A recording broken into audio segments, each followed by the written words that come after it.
Good evening. Welcome to Brass Tacks. I'm Zakir Jacob. India and Pakistan have had an extremely troubled bilateral relationship since the formation of both countries more than 75 years ago. 4 wars have been fought between New Delhi and Islamabad in 1948, 1965, 1971, and of course Kargil War in 1999. And on multiple occasions in these last 75 years, both nuclear-armed neighbors have come this close to war. One such instance happened on the night of the 27th of February 2019. It was right after the Balakot airstrikes and the capture of Indian Air Force pilot Wing Commander Abhinandan Varthaman. To get us a ringside view of how a full-blown war was averted back on the night of the 27th of February 2019, I caught up with the then Indian High Commissioner Ajay Bisaria. He's come out with a new book. But first, I want to bring you up to speed with the story recapturing what happened on that fateful night 4 years ago.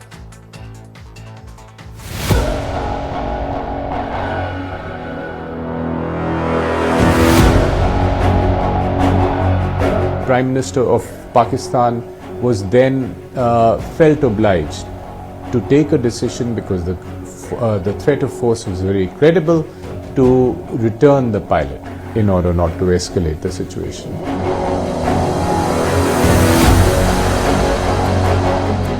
The message I think that was going to Pakistan at that point was very clear, that India was going to escalate the situation in case the pilot was not returned.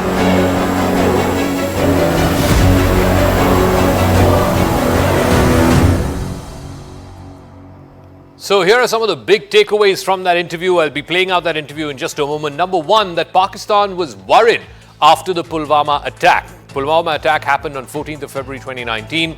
A week or so after that, 10 days after that, we had the Balakot airstrikes. The Pakistan government was completely rattled on the 27th, the morning of the 27th of February, because of the Balakot airstrikes. For the first time, Indian Air Force planes hit targets deep inside Pakistan territory. The Pakistan top brass at that time had received a briefing on the threat of escalation from India if Abhinandan Varthaman, Wing Commander Abhinandan Varthaman, was not released. Pakistan had faced a credible threat of India using missiles. There were reports at that time of multiple missiles being pointed in the direction of Pakistan to try and deter them from playing footsie with Wing Commander Abhinandan Varthaman. The message was amplified to Pakistan via diplomats of other nations as well, that if they try something funny, then India will climb the escalation ladder. Imran Khan, who was the Prime Minister of Pakistan at that time, on the night of the 27th, was desperate to speak to Prime Minister Modi. He sent word through the then Pakistan High Commissioner at that time, who reached out to High Commissioner Ajay Bisaria. But Pakistan realized that the threat of force was not a bluff, it was a credible threat, and that if the captured pilot was not released, then India wouldn't hesitate escalating. Pakistan was forced to return Wing Commander Abhinandan Varthaman because of the credible threat and the fear of that threat of India climbing the escalation ladder.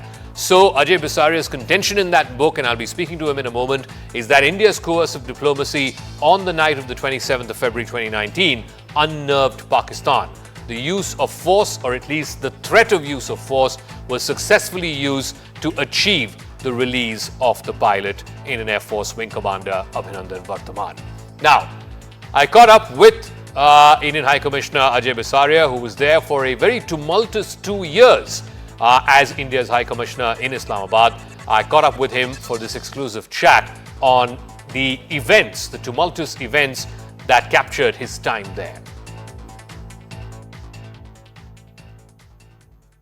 All right, joining us now is the author of this compelling new book. It's called Anger Management, The Troubled Diplomatic Relationship Between India and Pakistan. It indeed has been a troubled relationship over the last 75 years since the founding of both countries. Ajay Bisaria is former Indian High Commissioner to Pakistan. Thank you very much, Mr. Bisaria, for speaking with us.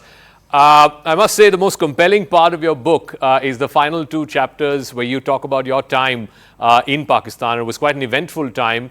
We had the Pulwama attack and then the Balakot airstrikes, and of course culminating with the abrogation of Article 370. I want to start off by asking you about the events of February 27th. That was the day of the Balakot airstrikes. There was a very tense atmosphere between Islamabad and New Delhi. when did you first get news about the capture of the Indian Air Force pilot, Wing Commander Abhinandan Varthaman, and what are the conversations that you had in the immediate aftermath of getting that news? Well, thank you for having me. Initially on February 27th, there was much by way of fog of war. So there wasn't clarity about what exactly was happening, and during the course of the day, there was news that 3 parachutes had dropped in Pakistan with 3 Indian pilots, it was reported, and later reported that there was only 1 and the other 2 were Pakistani, mistaken for Indians. So it was only towards that evening that it became clear that an Indian pilot was missing and in Pakistan custody, and soon confirmed by the videos that were floating on WhatsApp from Pakistan confirming that the pilot Abhinandan was in Pakistani custody. So I think that's where the dynamic of this operation changed, that there was a Balakot, there was a retort, but now it was about getting the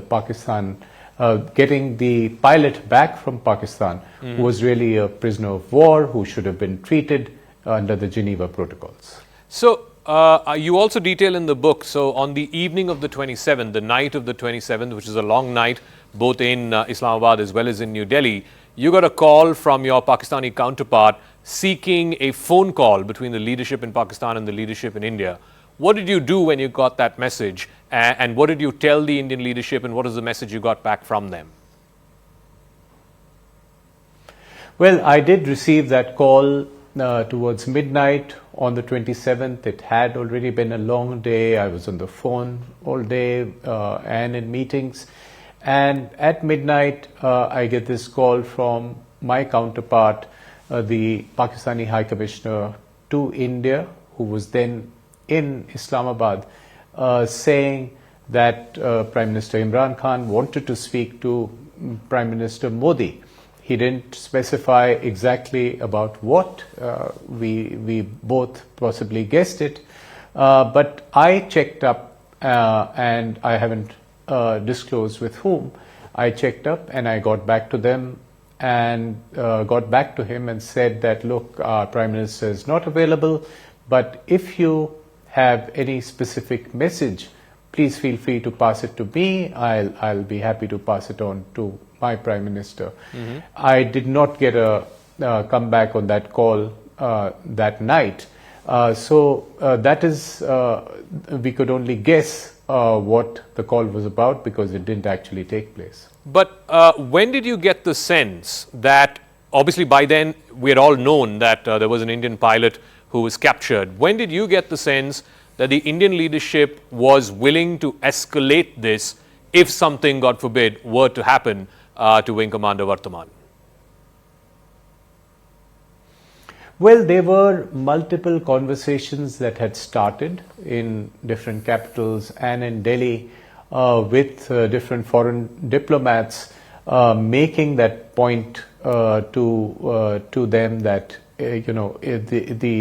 India's ask was that the pilot should be returned, else India could escalate the situation.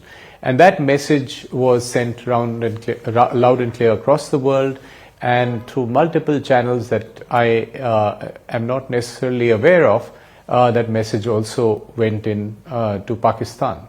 But what happened later was that Pakistan revealed to foreign diplomats and later to the Indian diplomatic representative, the acting High Commissioner, that it had information about 9 missiles that India had directed towards Pakistan, and it felt this was a dangerous escalation which India should refrain from, and India's position all the time was clear that the pilot should be returned according to international law by a certain deadline, or India would escalate. Can you just walk us also through the kind of conversations you were having with your colleagues in the MEA, the minister at that time? Because clearly the fact that an Indian pilot was in captivity would have been like a Damocles sword hanging on all your collective heads. Was there any brief that was given to you? What were the conversations that were happening at that time? Because God forbid, if something happened to Wing Commander Vartaman, that would have been, like you said, escalatory, like you detailed in your previous answer. But more than that, would have been mighty embarrassing for the government of the day.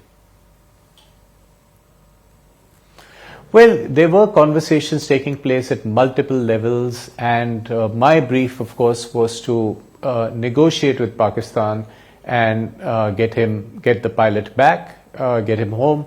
And we had a example or a kind of precedent with us, which was the return of another pilot during the 1909 Kargil conflict, Nachiketa, who was returned to India in the course of a few weeks, but not before some grandstanding by Pakistan, wanting to show it to the media and so on. So we had a sort of precedent there, and we had started these negotiations about how to get the pilot back. And there was a lot of conversation going on about also the need to escalate the situation in case Pakistan did not play ball. Because in Pakistan there were some conversations, even in the public domain, saying they should keep the pilot and negotiate with India or get some of the other benefit out of India. When did you get the sense that they were likely to release Wing Commander Vartaman? Of course, publicly we all got to know when Imran Khan addressed the Pakistani parliament and he said, we're releasing him as a goodwill gesture. But your account seems to give a different picture, that this was no goodwill gesture. This was them releasing Wing Commander Vartaman because they were scared that India would escalate. Well, we had advance intimation of this possibility from different sources. I don't want to name any, but we were told that this is what Imran Khan would say. He would talk about abjuring terrorism, and he would talk about returning the pilot. And that is exactly what we were expecting in that speech. But until that speech happened, we were not sure that Pakistan would in fact make that statement. But we certainly had advance intimation and between the speech, the offer would be made in Imran's speech. And between the speech and the actual transfer, if I can use that phrase, at the Wagah-Atari border, I think there was a good 24 hours maybe between the speech and the actual, him coming home, the wing commander. How were those intervening hours for you and your team? Well, tense, because, with Pakistan and given the absence of trust, even after that speech, it wasn't clear what would happen. One deadline was missed. He was supposed to be in by 5 p.m. at Wagah-Atari, but it was close to 9 p.m. when he came. So I think the feeling was that until the man is home, he's not home. So we had quite a few tense moments. I was on the phone continuously with our defense minister then, Nirmala Sitharaman, and she was anxious to know exactly what was happening. I was in touch with my team in Islamabad. My air attaché was escorting him, and they were trying to figure out what was happening.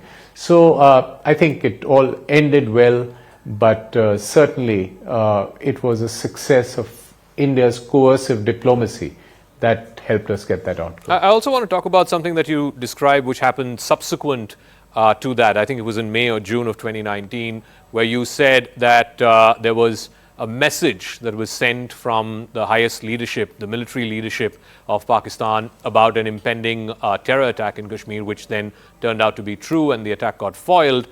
Did you get the sense that, particularly when General Bajwa was the Chief of Army Staff there, he wanted to mend fences with India, and that he wanted to, not for any altruistic reasons, perhaps for very pragmatic reasons, and perhaps out of compulsion, but he wanted to try and change the course of the relationship? Can you cite some examples if you felt that way? Well, there were certainly signs. I mean, we didn't want to jump to that conclusion, but there was signs that something was changing, and we were watching those carefully, we were analyzing them, and certainly this move of sharing a piece of intelligence and then escalating it to a political level and calling me up and telling me that this is something that Pakistan is going to do was both a message to India about some change in behavior, but also a message that we read that Pakistan did not want another Pulwama, even by accident, even done by some other terrorist organization. So I think it was a positive sign from our point of view. And I also do want to talk about the time when, in August of 2019, Article 370 was abrogated. Again, you were immediately called back. I believe you were sent back by Pakistan. What were the nature of the conversations at that time? Were the Pakistanis completely sort of caught out of the blue when Article 370 got abrogated by the Indian Parliament? Can you walk us through the nature of the conversations that you had, particularly with government officials in Pakistan at that time? Absolutely. I think what I was in, of course, in Islamabad then, and through August, Pakistan was seeing signs and getting worried that there was a large number of troops in the valley in Jammu and Kashmir. The Amarnath Yatra was being called off, and they thought that there would be something happening, but Pakistan was essentially caught by surprise. It shouldn't have been any intelligent analysis would have told it that this was in the manifesto of the BJP, this move, and therefore it should have been anticipated, but the timing of it was unexpected for Pakistan, and they were repeatedly summoning in the Foreign Office foreign diplomats and Western diplomats and telling them that India is up to something, but they didn't quite know what. And when it actually happened, the Indian Parliament took that decision on the 5th of August. I had some inkling because I had visited India a little earlier. But when it did happen, it caught Pakistan by surprise, and the evidence of that is the way the policymakers scrambled in panic immediately in the aftermath. I think that was an indication that there was Did they summon you, or were there any conversations that you had with your Pakistani counterparts? Absolutely. So on the 5th of August, I was summoned, and it happened in an interesting way. The Western ambassadors were summoned, and one of them said, look, why don't you speak to the Indian High Commissioner? He's a nice guy. He'll pass the message back home. Tell him directly your concerns. And as a result, at 6 p.m. That day, I was called in by the Foreign Secretary, who was by then my former counterpart, Sohail Mahmood, for a strong démarche and talking about India's siege of Kashmir and so on. And I had to push back at the meeting and point out that Pakistan had no role in this internal matter that India had decided on. So we parted ways at that time, but there was no inkling at that point to me that I would be asked to leave. That happened only a couple of days later when in Parliament some members of Parliament stood up and said that the Indian High Commission should be closed, the High Commissioner should be sent back, and that's what eventually happened. So since then, we've not had a full-fledged High Commissioner there, in neither country actually. What is your view on the road ahead? And I'm particularly curious to know, there's going to be elections in Pakistan next month. Nawaz Sharif is back. Imran Khan most certainly will not be contesting in those elections. Is there a way forward for India-Pakistan ties?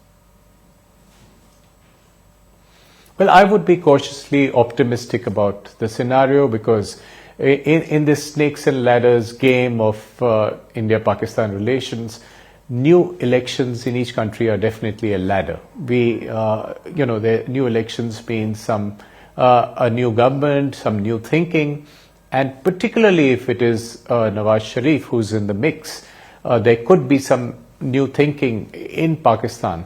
With elections in India, I think a window of opportunity would open up, particularly if we go without any major terrorism in this period, and there could be, the right conditions for a perfect storm of being able to talk to each other. And finally, Mr. Bisaria, you've had a ringside view, particularly in the last few years, of the Modi government and its Pakistan policy. For a longest time, Indian administrations were finding it difficult to deal with this terror on the one hand and talks on the other.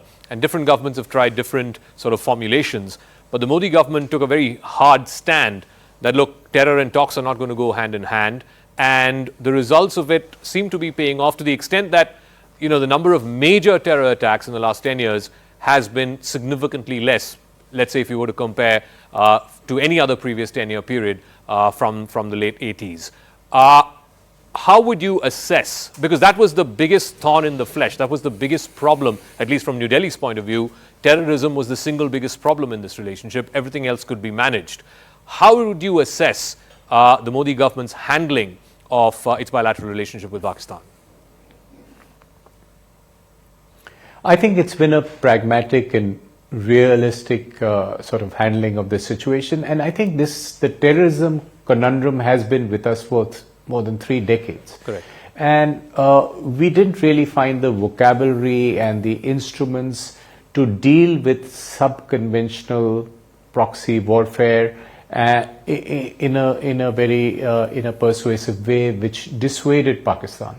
So I think finally we have, in the last decade, found that answer of being able to deal in a sub-conventional space with terrorism without worrying about escalation to a conventional level, but being prepared for it, and that is exactly what we feel, that an answer can be given to terrorism at the sub-conventional level, and the cost that we could inflict on Pakistan and the Pakistan establishment of using this as an instrument can be heightened to this extent that it becomes a strong disincentive to deploy this instrument in the future.